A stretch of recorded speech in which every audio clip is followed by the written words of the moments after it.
이 배를 오래 타는 사람들에게 가장 두려웠던 대상이 있었습니다. 거센 풍랑, 짙은 안개, 비바람, 이것보다도 더 두려웠던 것은 바로 그들 안에 찾아오는 어떤 이 괴혈병이라는 어떤 병입니다. 이 불치병이라고 불리는 괴혈병은 바다 위에서 수많은 사람들을 죽음으로 몰아갑니다.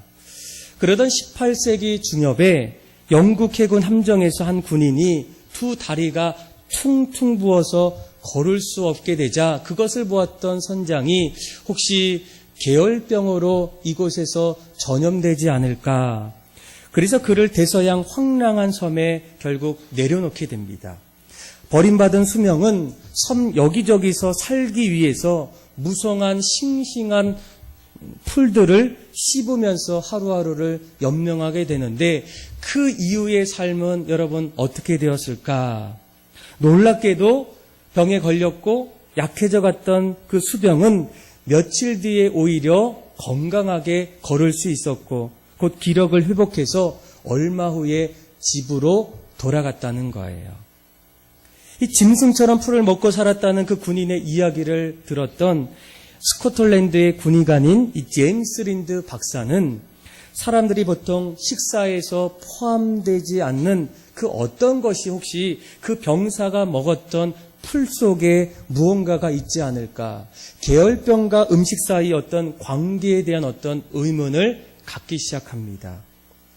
그리고 연구 끝에 훗날 이러한 연구는 우리가 보통 이 비타민 C라고 불리는 아스코르 반산이 사람의 체내에 합성되지 않지만 음식물을 통해서 사람의 어떤 건강의 어떤 중요한 영양소임을 알게 되고 난 이후에 오늘날의 어떤 이 비타민의 어떤 시초가 바로 오늘 우리가 함께 이야기했던 내용 속에 출발했다는 거예요.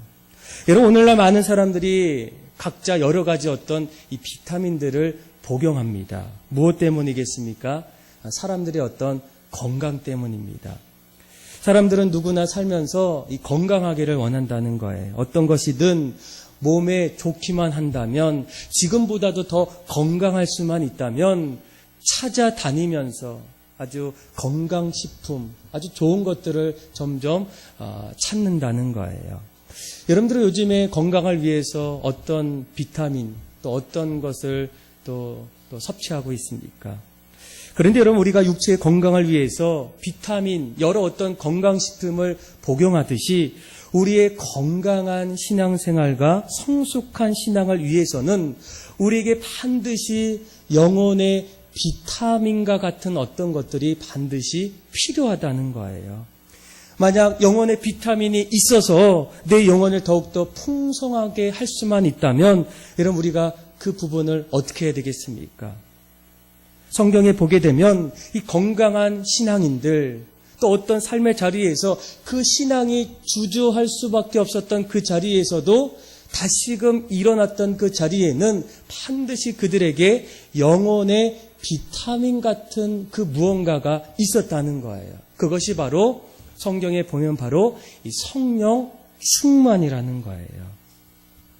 여러분, 사도행전의 내용은 예수님의 제자들, 사도들의 이야기입니다. 그런데 그들이 로마의 박해 속에서도 놀랍게도 끊임없이 신앙이 없어지기보다는 오히려 왕성한 신앙생활, 어려움 속에서도 끝까지 신앙의 어떤 모습들을 붙잡고 나아갔던 그 자리에는 공통적으로 그들 모두는 하나님 앞에서 성령 충만했다는 거예요. 도대체 이 성령 충만이 어떻게 영혼의 비타민이 될 수 있을까? 우리 어떤 신앙의 성장과 어떤 건강한 신앙생활을 위해서는 왜 성령 충만함이 우리에게 필요할까? 그런데 우리가 그 이유를 사도행전 1장 8절에 분명하게 우리가 알 수가 있다는 거예요. 오직 성령이 너에게 임하시면 어떻게 됩니까? 너희가 권능을 받는다는 거예요. 그러니까 성령이 우리에게 임할 때 우리의 삶은 권능이 넘치는 삶으로 바뀐다는 거예요. 여러분, 여기서 이 권능이라는 말은 헬라어로 두나미스, 영어로 보면 다이나마이트. 무엇을 얘기합니까? 폭발, 엄청난 어떤 힘을 말한다는 거예요. 그러니까 성령이 임하면 우리에게 없었던 힘을 얻기 시작하고, 성령이 임하면 우리에게 찾지 못했던 신앙의 어떤 에너지가 우리에게 권능으로 우리에게 찾아온다는 거예요. 그래서 이 사도행전 곳곳에서는 성령 충만했던 사람들의 이야기 속에서 놀라운 어떤 변화들이 일어납니다. 성령이 충만하니까 겁쟁이에서 용감한 자로 변하기 시작해요. 무기력한 자에서 능력이 있는 사람으로 바뀌게 돼요. 말 못하는 어떤 사람들이 성령이 충만하니까 말이 터지고 사람들 앞에서 복음을 담대히 전하는 어떤 일들이 일어나게 됩니다. 그래서 제자들이 성령이 충만하기 시작할 때 예루살렘에서는 온 시가가 술렁이기 시작했어요. 믿는 사람들을 통해서, 성령이 충만한 사람들의 어떤 모습을 통해서 놀라운 어떤 삶의 변화와 지역의 어떤 놀라운 일들이 일어나게 돼요. 그래서 마치 용수철처럼 튀어나가는 신앙이 우리 안에서만 아니라 밖으로, 교회 안에서 세상 밖으로 나가는 그런 어떤 모습들이 성령 충만했을 때 나타나기 시작했다는 거예요. 그래서 우리가 날마다 우리에게도 간절한 것은 우리 모두가 성령 충만해야 됩니다. 그런데 여러분, 이 성령 충만하길 원할 때 도대체 왜 성령님은 도대체 누구이시기에, 어떤 분이시기 때문에 우리가 그 성령님의 어떤 은혜와 충만함을 받아야 할까? 오늘 우리가 읽었던 이 시편 23편 말씀을 보게 되면 이 성령님이 어떤 분인지를 우리가 한 두 가지 정도를 좀 알 수가 있다는 거예요. 우리 먼저 한번 5절의 말씀을 다시 한번 읽어보도록 하겠습니다. 같이 한번 읽어볼까요? 시작. 주께서 내 원수의 목전에서 내게 상을 차려주시고 기름을 내 머리에 부으셨으니 내 잔이 넘치나이다. 아멘. 여러분, 시편 23편을 우리가 조금 더 이해하기 위해서는 그 당시 이스라엘 지역에 목자가 양을 어떻게 이끌어가고 목자와 양의 관계, 목장 생활을 조금 더 우리가 이해할 수 있다면 오늘 말씀을 조금 더 쉽게 알 수가 있다는 거예요. 더욱이 5절 말씀을 보게 되면 여러분, 이 양떼들이 이제 먹을 것을 찾아서 이동하기 시작해요. 그런데 무더운 여름날이 되면 어떻습니까? 너무 덥기 때문에 평지가 아니라 높은 산악지대로 목자가 양들을 이끌어가기 시작해요. 그런데 여러분, 이 악이라는 것은 어떻습니까? 그 지형이 그렇게 평탄하지가 않다는 거예요. 뭐 치악산, 설악산 가보셨죠? 그렇죠? 요 뒷산 같지가 않는다는 거예요. 상당히 험하고 위험할 수가 있어요. 그래서 여러분, 이 목자들은 이 양들을 산악 지역에 이렇게 옮기기 시작할 때 가장 먼저 답사를 합니다. 이 양들이 그곳을 가기에 괜찮은 어떤 통로가 되는가? 또 그곳에는 양들이 충분히 먹을 수 있는 어떤 풀들이 놓여져 있는가? 마음껏 마실 수 있는 어떤 쉴만한 어떤 물가가 그 지역에 있는가를 가장 먼저 목자가 산악 지역을 가기 이전에 먼저 답사합니다. 그런데 그때의 목자가 한 가지 빠지지 않고 중요하게 여기는 한 가지가 있어요. 그것이 바로 그곳에 독초가 있는지를 한번 찾아본다는 거예요. 여러분, 사실 이 양들이 풀을 먹다가 독초를 먹게 되면 아주 이 양들에겐 치명적인 어떤 일이 일어나기 시작해요. 겉으로 보기에는 이 독초는 상당히 매혹적이고 괜찮아 보여도 실상 먹게 되면 사단이 일어납니다. 그래서 만약 어떤 양이 독초를 먹는 순간에 어느 순간부터 마비가 시작이 돼요. 그리고 또 어떤 양은 도와주지 않으면 결국은 생명을 잃어가는 어떤 일들이 그 안에 나타나게 돼요. 그래서 이 목자는 가장 먼저 그 산악 지역을 갔을 때, 고원 지역을 갔을 때 가장 먼저 보는 것이 그곳에 풀이 많은데 독초가 어디 있는지를 보기 시작해요. 그리고 그것을 발견할 때면 어떻습니까? 그것을 찾아가서 뽑는 일을 하게 됩니다. 하루 종일 무릎 꿇고 독초를 뽑는 모습을 한번 상상해 보세요. 정말 목자에게는 지루할 수도 있고 귀찮은 일일 수도 있다는 거예요. 그런데 이 일이 다윗의 노래했던 5절 말씀에 이런 말씀이에요.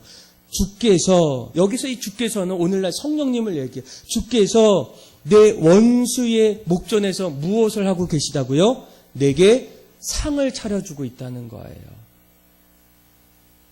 그 양들이 쉴만한 물가 앞에 이 수많은 우리 어떤 어려움을 가져다 두는 어떤 독초들을 어떻게 합니까? 먼저는 성령님께서 또 목자가 어떻게 했으면 그거를 먼저 다 제거해 주시고 해결할 수 있는 어떤 그런 일들을 시작하고 있다라는 거예요.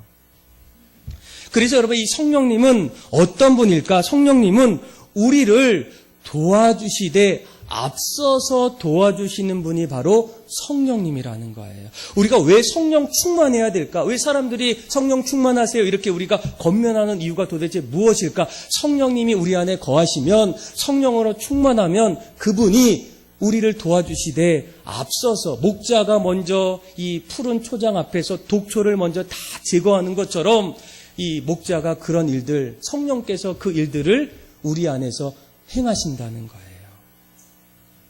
그래서 여러분 이 성령은 원어로 보면 파라클레토스라는 그런 뜻이에요. 이 두 가지의 합성어인데 전치사 파라 그리고 플레토스라는 동사의 어떤 합성어입니다. 파라는 곁에라는 뜻이에요.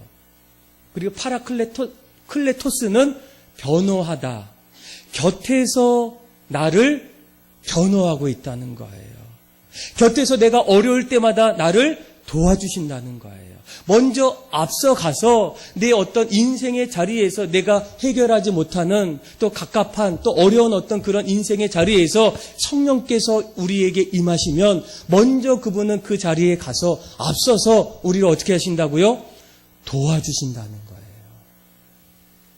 그래서 여러분 오늘 이 다윗의 고백은 주께서 내 원수의 목전에서 우리에게 상을 베풀어 주실 수 있는 분이 바로 성령님이라는 거, 주님이라는 거예요. 그래서 여러분 요한복음 14장 26절에 보통 성령님을 이렇게 설명해요. 우리 한번 화면을 보고 같이 한번 읽어볼까요? 시작. 보혜사 곧 아버지께서 내 이름으로 보내실 성령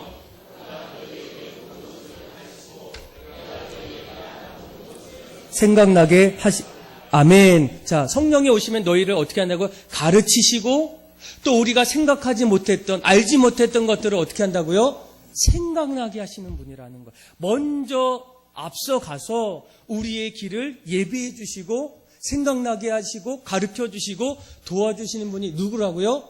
성령님이라는 거예요. 그래서 여러분 우리가 신앙생활 할 때 그 어떤 것보다 누굴 만나고 어떤 일을 하는 것보다 여러분 제일 중요한 것은 우리가 성령 충만하셔야 돼요. 여러분 정말로 우리가 성령 충만하면 여러분 어떤 일들이 일어날까? 또 어떤 일을 할 수 있을까? 이런 자녀들이 어렸을 때 부모로부터 책을 많이 읽으라고 권면을 받아요. 근데 책을 읽다 보면 우리 아이들이 한 번 정도는 꼭 읽어야 될 어떤 전기가 있는데 그 중에 하나가 바로 땅콩 박사라고 불리는 조지 카버의 그 이야기입니다. 아마 아시는 분들은 다 아실 거예요. 이분은 세계적인 흑인 농학자인데 수백 종의 농작물의 씨와 농작물을 얻기 위한 어떤 기름을 개발하는 탁월한 어떤 공로를 세우게 돼요. 그 당시 있을 때부터. 그래서 이것을 너무나 사람들이 인정하고 또 감사해서 이제는 그 상원위원이 이제 이 땅콩 박사를 이제 초대하게 돼요. 그리고 그를 그 자리에서 그의 공로와 그동안 했던 일들을 좀 칭찬하고 격려하기 위해서 이제 부르게 됩니다. 그런데 그 자리에서 어느 의원이 한번 질문을 한번 해봐요. 아니 박사님은 어떻게 해서 그처럼 초인간적인 발명과 개발을 하는 대단한 업적을 남기실 수 있었습니까? 여러분들 어떻게 대답하시겠어요? 그런데 그가 그 질문을 생각했는지 뭔가를 준비했어요. 그런데 갑자기 손에서 한 책을 가지고 와서 상원위원들에게 이렇게 얘기합니다. 모든 발명가 조화는 이 책에 있습니다. 근데 이 책을 보니까 뭐냐면 성경책이에요. 그러니까 어떤 상원의원 이 모습을 보고 비웃으면서 얘기합니다. 아니 박사님, 수백 종의 농작물의 씨와 또 그 농작물의 어떤 발명하는 그 기계를 성경을 봐도 없는데 무슨 소리겠습니까? 그러니까 이 카버 박사가 다시 대답합니다. 물론 이 성경에는 구체적인 어떤 방법은 없습니다. 그런데 중요한 이야기를 해요. 모든 것을 창조하시고 인간과 이 세계를 더 행복하게 만드시려는 하나님께서 이 책을 읽을 때마다 성령께서 나에게 자기와 함께 일하자고 말씀해 주셨다는 거예요. 내 인생 내가 뜻대로 살기를 원할 때 말씀을 읽고 그 안에서 찾아오시는 성령님께서 먼저 앞서 그 앞에 가셔서 나와 함께 그 일을 하자는 거예요. 그래서 그의 어떤 고백은 내가 열심히 노력해서 어떤 비결이 아니라 성령이 내 인생의 삶에 늘 생각나게 하시고 가르쳐 주심을 통해서 내가 이런 어떤 발명을 했다고 그의 어떤 전기에 고백을 하고 있다는 거예요. 그래서 여러분 우리가 이 땅을 살아갈 때 우리에게도 어쩌면 원수의 목전이라는 어떤 그런 어려운 자리가 있어요. 4절에 보면 마치 사망의 음침한 골짜기 같은 어떤 인생, 여러분 반드시 우리의 인생 속에 찾아옵니다. 이미 그 길을 걸어가는 분도 있고 겪으신 분도 있고 앞으로 맞닥뜨리실 분들이 아마 있다라는 거예요. 그런데 중요한 것은 무엇이겠습니까? 그런 자리에서도 원수의 목전에서 상을 차려주실 수 있는 분이 있다면 그분이 누구라고요? 성령님이라는 거예요. 그래서 여러분 우리가 신앙생활할 때 그 어떤 것보다도 무엇을 얘기합니까? 성령님을 우리가 만나야 돼요. 성령님이 우리의 삶을 이끌어 가셔야 돼요. 성령님이 내 생각을 주관하셔서 가르쳐 주시고 생각나게 하시는 일들이 우리의 삶 속에 날마다 나타나게 된다면 우리의 인생은 어떻게 달라지겠습니까?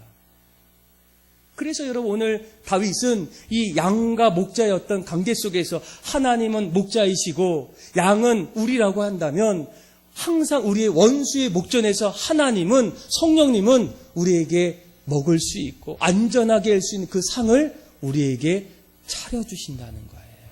저는 그 차려주시는 그 성령님, 우리의 생각과 모든 환경을 이끌어주시는 그 하나님의 인도하심을 여러분들 날마다 함께함을 통해서 여러분들의 삶이 믿음 안에서 승리하는 여러분들 다 되기를 주님의 이름으로 축복합니다. 두 번째로 여러분 이 성령님이 어떤 분일까? 왜 성령 충만을 받아야 될까? 성령 충만을 주시는 그분은 도대체 어떤 분일까? 우리 5절 말씀 후반절을 잘 보시면 되는데 자 우리 다시 한번 5절 한번 읽어볼까요? 시작. 주께서 내 머리에 부으셨으니 내 잔이 넘치나이다. 아멘. 자, 후반절의 이 고백을 조금 더 이해하려면 다시 이스라엘의 목자와 양가의 어떤 그 모습을 다시 생각해 봐야 돼요. 여러분, 무더운 여름이 되면 보통 이 목자는 양들을 데리고 아까 그 산악 지역이나 아니면 이 고원지대로 이제 올라갑니다. 워낙 덥기 때문에 높은 곳은 조금 더 시원할 수가 있어요. 그래서 이 양들에게는 고원지대는 너무나 쉴만한 어떤 물가와도 같다는 거예요. 거기에는 잔잔한 물가도 있고 양들이 마음껏 풀을 뜯어먹을 수 있는 어떤 풀들이 준비되어 있다는 거예요. 그래서 1년 중에서 고원지대에 있는 것보다 더 좋은 일들은 양들에게 없다라는 거예요. 한마디로 이보다 더 좋을 수 없다는 거예요. 이곳이 고원지대가 서늘하고 풀도 많고 먹을 물도 많는 그런 어떤 지역들. 그런데 그것이 무조건 지상 낙원이 될 수 있겠습니까? 아니라는 거예요. 그곳에도 양들에게는 양들을 어렵게 하는 어떤 복병들이 있다는 거예요. 따뜻한 기후가 되면 그곳에는 수많은 해충들이 이제 막 생기게 돼요. 해충 가운데는 서양의 이름에 요들파리, 말파리, 코파리, 모기. 이때는 여러 날개를 가진 미세한 어떤 기생충들이 번식하게 돼요. 그런데 그 중에서 이 코파리가 이 양들에게 아주 심각한 피해를 줄 뿐만 아니라 그 양들의 어떤 목숨까지도 빼앗는 일들이 고온지대, 가장 좋다고 하는 그 지역에 일어난다는 거예요.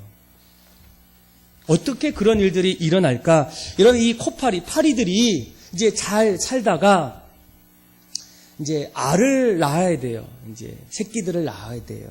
그러면 그때 가장 먼저 이 양들의 주위를 먼저 이렇게 빙빙 돌게 돼요. 그리고 이제 그 알을 어디에다가 이제 이렇게 놔야 되는데 그것이 바로 이 양들의 촉촉한 코 점막이라는 데예요. 그래서 이 파리가 막 가다가 이 알을 이 양들의 어떤 이 촉촉하죠, 여러분들. 그렇죠? 그 코에다가 이렇게 강아지 보면 코 보면 이렇게 약간 미끌미끌 하잖아요. 거기에다가 이게 알을 딱 놓고 날아간다는 거예요. 그리고 나서 2, 3일 지나고 난 이후에 어떤 일들이 일어나겠습니까? 알에서 조그맣고 가느다란 어떤 벌레 모양의 유충이 이제 막 나오는 거예요. 그리고 이 유충은 그 양들의 코 구멍으로 이제 들어가요. 너무 들어가다 보면 양의 머릿속까지 뚫고 들어간다는 거예요. 이때부터 양들의 어떤 모습은 어떻게 달라지겠습니까? 한마디로 미치기 시작한다는 거예요. 그 안에 어떤 염증이 일어나고 또 이 어떤 고통과 괴로움은 벗어나기 위해서 이제 양들이 때로는 나무와 바위, 기둥에 자신들의 어떤 머리를 계속 친다는 거예요. 간지럽고 막 힘들고 괴로우니까 막 치어. 때로는 이 바닥에다가 자신의 머리를 문지르고 흔들고 뒹굴게 됩니다. 더욱이 이것을 너무 못 버텼던 양들은 어때요? 결국은 생명까지도 빼앗기는 일들이 일어나게 돼요. 그러니까 이 고온지대는 양들에게 행복한 시간이 오히려 악몽의 시간으로 바뀔 수 있는 어떤 그런 자리가 바로 이 고온지대라는 거예요. 더 이상 살고 싶은 마음이 없었겠죠. 그런데 그들에게는 정말 희망이 더 이상 없을까? 그것도 아니라는 거예요. 이럴 때에 여러분 이 모든 걸 해결할 수 있는 사람이 바로 목자예요. 목자가 양을 고통에서부터 해방시켜줍니다. 그에게 찾아가서 이제 파리가 처음으로 나타나는 그때에 이제 이 목자가 해독제를 준비해요. 아마인 유, 타르로 만든 가제약이라는 그 어떤 기름을 어떻습니까? 양의 머리와 코에 이제 이렇게 기름을 바르게 돼요. 그러면 이때부터 양들에게는 굉장한 변화가 일어나고 또 이제 찾아올 어떤 파리들이 못 찾아온다는 거예요. 믿을 수 없을 정도로 방금 전까지만 하더라도 그 유충으로 인해서 막 괴로워하고 광란하고 붕괴했던 그 어떤 양들이 그 기름을 머리와 코에 바르기 시작할 때부터 그들의 어떤 괴로움이 이제는 사라지게 된다는 거예요. 그래서 이 일이 다윗이 오늘 우리가 읽었던 시편 23편 5절 후반절에 뭐라고 노래합니까? 기름을 어디에 부으셨어요? 내 머리에 부으셨으니 내 잔이 넘치는 일들이 이제는 나타난다는 거예요. 그래서 여러분 괴로워하고 힘들고 어렵고 이제는 포기하고 싶다라는 어떤 그 자리에 어떻습니까? 성령님께서 우리의 인생에 기름을 부어주시고 우리에게 찾아와 주시면 오히려 인생의 괴로운 자리가 잔이 넘치는 풍성이 채워지는 어떤 일들이 양의 모습처럼 우리의 인생의 자리에도 찾아올 수 있다는 거예요. 오늘 시편 23편은 다윗이 내가 만난 하나님은 목자이시고 양 같은 우리를 그런 관계 속에서 고백하는 내용이에요. 그래서 성령님이 어떤 분일까? 주님이 어떤 분일까? 오늘 시편 5편에 뭐라고 얘기합니까? 주께서 기름으로 내 머리에 부으실 때, 성령께서 내 안에 기름으로 임하실 때 우리의 인생의 잔이 어떻게 된다고요? 넘치는, 채워지는 일들이 나타나기 시작한다는 거예요. 그러니까 다윗은 그것을 깨달았고 인생의 삶의 자리에 그것을 누구보다도 알았기 때문에 오늘 우리가 읽었던 시편 23편 5절에 원수의 목정에서 내게 상을 차려주시고 기름으로 내 머리에 부으셨으니 날마다 내 인생의 잔이 넘치는 인생으로 살아가고 있다고 그는 분명하게 고백하고 있다는 거예요. 그래서 여러분 우리가 어떻습니까? 날마다 성령 충만하셔야 돼요. 성령님이 오셔야 돼요. 성령님이 내 삶을 주관하셔야 돼요. 가르쳐 주시고 생각나게 하시고 내 인생의 계획자, 내 생각의 어떤 인도자가 되어주시면 오늘 다윗의 고백이 우리들의 고백이 되기 시작한다는 거예요. 그러면 여러분 우리에게 한 가지 질문이 있습니다. 우리는 늘 성령 충만하길 원해요. 성령 충만함으로 이 세상을 살아가길 원할 때 어떻게 하면 성령 충만할 수 있을까? 어쩌면 이 질문은 좀 맞지 않는 질문일 수 있어요. 내가 어떻게 하면 성령이 오기보다는 하나님이 우리에게 성령을 주실 때에만 우리가 성령 충만할 수 있기 때문이에요. 그런데 우리가 성경을 보게 되면 성경 안에 성령으로 충만했던 사람들의 어떤 공통적인 여러 가지 특징들을 우리가 찾아볼 수가 있다는 거예요. 보통 우리가 성령에 대해서 이야기할 때 여러 가지 책 중에 있어요. 그 책 중에 성령님과 당신, The Holy Spirit and You라는 그 데니스 베네 목사님이 쓴 책이 있어요. 이 책은 내가 성령에 대해서 잘 모를 때 성령 충만한 삶에 대해서 깨닫게 해주거나 아주 성령의 어떤 도움을 주는 아주 그 좀 중요한 책이에요. 그래서 지금 16개의 나라에서 번역이 돼서 이제 지금 다 읽혀지고 심지어는 어느 학교에서는 이 책을 아주 중요한 텍스트, 교재로 지금 사용하는 어떤 학교도 있다는 거예요. 그런데 흥미로운 것은 이 책 안에 성령 충만할 수 있는, 성령을 받을 수 있는 그 방법을 A, B, C라는 그런 이니셜로 설명하는 어떤 대목이 있어요. 그러니까 저는 여러분들이 한번 좀 잘 기억했으면 좋겠어요. A, B, C를 가지고 우리가 성령을 받을 수 있는 어떤 방법을 이제 제시해요. A가 뭘까요? ask예요. 구하는 거예요. 구하는 거. 여러분 성령 충만하기 원한다면 성령을 주실 것을 어떻게 해야 돼요? 구하셔야 돼요. 야고보서에 보게 되면 너희가 얻지 못하면 무엇 때문이라? 구하지 못하기 때문이라. 자, 우리 한번 누가복음 11장 13절의 말씀을 우리 같이 한번 화면을 보고 한번 읽어볼까요? 시작. 너희가 좋은 것을 자식에게 줄 줄 알거든 천북자에게 성령을 주시지 않겠느냐. 아멘. 아멘. 자, 뭐라고 합니까? 하나님께 구할 때에 무엇을 준다고요? 성령님을 주신다는 거예요. 악한 자도 부모님도 다 주는데 좋으시고 역사하시는 그 하나님 앞에 하나님 우리에게 성령 충만함을 허락해 주세요. 이렇게 우리가 구하면 하나님은 주신다는 거예요. 그래서 여러분 우리가 늘 성령에 대해서 이야기할 때마다 늘 빠지지 않는 분이 바로 R.A. 토저 목사님이에요. 그러니까 이분은 우리나라 그 예수원이라는 그 수도원이 있어요. 이 수도원의 그 설립자였던 대천덕 신부님의 할아버지예요. 근데 이분이 이제 성령에 좀 관심이 많고 해서 책을 썼는데 이분이 이런 얘기를 하더라고요. 나는 아침에 일어나면 성령 충만을 위해서 기도합니다. 하나님, 성령 충만하게 도와주십시오. 사람들이 이야기를 듣고 뭐 목사님이고 늘 그 길을 걸어왔던 분에게 왜 이렇게 기도하십니까? 근데 그분이 얘기하시더라고요. 왜냐하면 성령 충만하지 않으면 오늘 하루도 내가 쉽게 흔들릴 수 있는 사람이기 때문에 나는 날마다 아침마다 성령 충만을 위해서 간구하고 구한다는 거예요.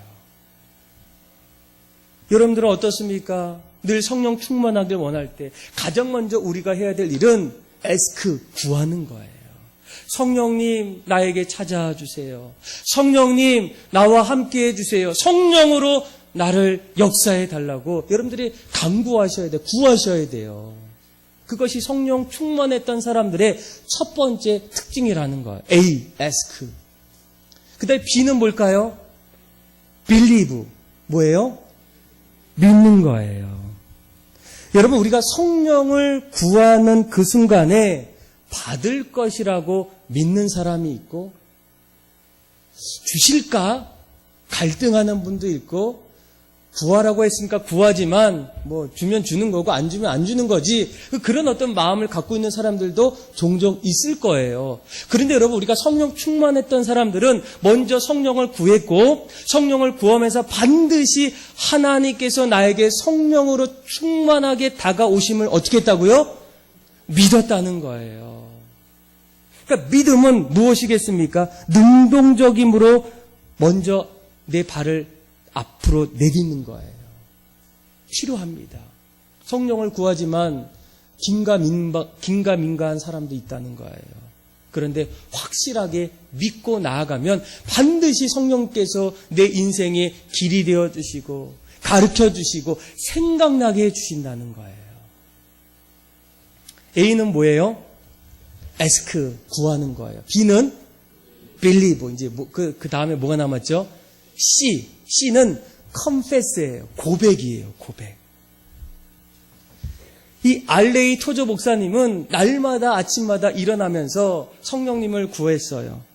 그러고 나서 고백합니다. 하나님, 제가 성령 충만하지 않을 때 제 인생의 중요한 결정을 하지 않도록 도와주세요. 내 인생의 길이 되어주세요. 저는 성령님을 신뢰해요. 이런 어떤 고백들이 있어요. 근데 여러분, 이 고백이 왜 중요할까? 이 고백에는 진정성이 담겨 있다는 거예요. 그 사람이 고백할 때 어떻습니까? 그 고백에는 참된 그의 어떤 마음이 그 안에 담겨 있기 때문이에요. 우리가 구원에 대해서 이야기할 때도 성경은 뭐라고 얘기합니까? 예수를 구주로 영접할 때 마음으로 믿고 시인했으면 입으로 어떻게 한다고요?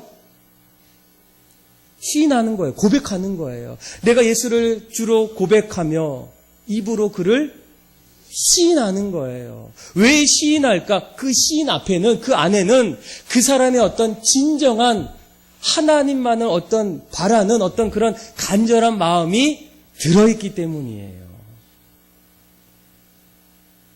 그래서 여러분, 우리가 날마다 성령 충만하게 원할 때 A, B, C, 이거는 그 어떤 그 책을 썼던 그분의 어떤 추천이지만 또 성경 안에 나타났던 성령 충만했던 사람들의 어떤 그런 모습 속에는 이 세 가지의 모습이 다 들어있다는 거예요. 날마다 성령을 구했고, 날마다 그 성령을 주실 그 하나님을 신뢰했고, 날마다 우리 입술에는 성령님 도와주세요. 성령님 저는 신뢰합니다. 내 삶의 길이 되어주시고 인도해 주시고 가르쳐 주세요. 나는 성령님을 믿습니다. 이런 어떤 고백이 진정 어린 어떤 고백으로 나타날 때 그들의 얻은 삶의 자리에서는 성령 충만한 어떤 일들이 끊임없이 나타났다는 거예요.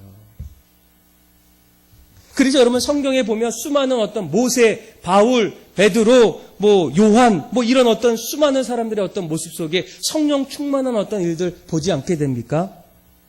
그래, 이런 어떤 성경에서도 있지만 지금까지 있었던 기독교 역사 속에는 성령 충만했던 믿음의 사람들의 어떤 신앙의 발자취가 곳곳에서 이렇게 기록으로 남겨 있어요. 한국 교회사도 마찬가지예요. 한국 교회 역사 속에는 수많은 어떤 일들을 했던 그 자리에는 성령 충만했던 사람들의 이야기가 나와 있어요.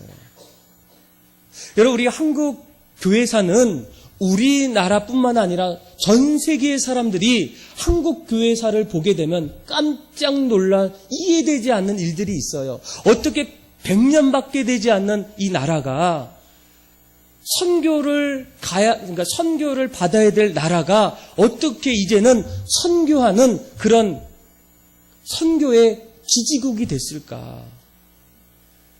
이 짧은 어떤 이 기독교 역사 속에서 한국 교회가 어떻게 이렇게까지 될 수 있을까? 수많은 사람들의 어떤 의문과 어떤 궁금증이 믿지 못할 어떤 이야기들이 너무나 많다는 거예요. 그런데 그 중에 가장 많이 이야기하는 게 뭡니까? 초창기에 있었던 한국 교회 역사예요. 사실 이 한국 교회는 선교사님들의 어떤 고백 속에는 지금도 그렇지만 선교는 너무나 어려워요. 그래서 선교사님들이 초기에 이런 고백을 많이 한번 들어보세요. 선교사님들은 아무리 열심히 일했지만 한국의 사역은 영적인 침체기에서 조금도 벗어날 수가 없었다. 재정적인 어려움, 사역의 실패, 성도들은 주일에 더 이상 예배를 드리지 않았다. 성적으로도 방종했고 공금을 횡령하는 일도 있었다. 그리고 예배드리는 그 예배당 앞에서 굿하는, 무당으로 굿하는 그런 어떤 일도 있었다는 거예요. 그래서 초기 선교사님들은 한국 교회의 어떤 선교를 볼 때마다 희망보다는 절망을 점점 느낄 때가 너무나 많았다는 거예요. 그런데 이 일들이 1907년도에 우리가 잘 알고 있는 평양 대부흥 운동이 일어나게 돼요. 그리고 이 운동은 전국적으로 확산되어서 수많은 사람들이 주님 앞에 돌아오는 어떤 일들이 일어나기 시작해요. 근데 여러분, 이 평양 대부흥 운동을 이야기할 때마다 항상 빠지지 않게 말하는 선교사님이 바로 로버트 하디라는 선교사님입니다. 근데 이 선교사님도 사실은 선교하러 왔다가 선교의 어떤 쓰디쓴 어떤 실패를 맛보았던 분이에요. 그래서 자신의 어떤 썼던 그 고백에 보면 자신을 볼 때마다 더 이상 열정을 찾아볼 수 없고 영적인 능력의 결핍을 인식할 수밖에 없다. 더 충격적인 것은 한국에서 딸 2명을 낳는데 그 딸 둘이 풍토병으로 다 죽었어요. 얼마나 충격이 심하겠습니까? 하나님을 위해서 왔는데, 복음을 위해서, 선교를 위해서 왔는데 이런 어떤 일들이 지금 일어나고 있다는 거예요. 그도 그 마음에 영적인 침체기를 가지고 있었어요. 그래서 그의 어떤 결론은 한국으로 돌아가자. 다시 고향으로 돌아가자. 고향으로 돌아가려는 그런 어떤 마음을 갖고 있지만 또 한편으로는 그래도 내가 여기까지 왔는데, 내가 어떤 마음으로 이곳에 왔는데 어떻게 내가 돌아갈 수 있을까? 이런 어떤 갈등 속에서 그가 드디어 그동안은 뭐를 했어요? 밖에 나가서 전도하고 사역하고 열심히 했는데 이제는 그 자리에서 하나님 앞에 무릎 꿇고 기도하기 시작해서 하나님, 성령님 도와주세요. 성령님, 내 선교의 길을 열어주세요. 나의 그 암울하고 답답한 내 마음을 만져주세요. 그러니까 그분이 그 자리에서 다른 어떤 사역이 아니라 먼저는 그 자리에서 무릎 꿇고 성령님을 구하기 시작했어요. 그리고 그의 마음이 좀 위로를 받고 그가 점점 성령님이 오시는 어떤 마음을 알게 돼요. 그런데 그때쯤에 1903년도가 되었을 때 그런 그 시점에 이제 여름이었어요. 근데 여 선교사님들이 이 로버트 힐 선교사님을 부르는 거예요.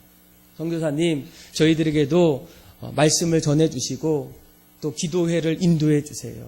그러니까 이 이야기를 부탁받았던 이 하디 선교사님이 이제 거기에 가서 말씀을 전하게 되고 같이 기도하게 돼요.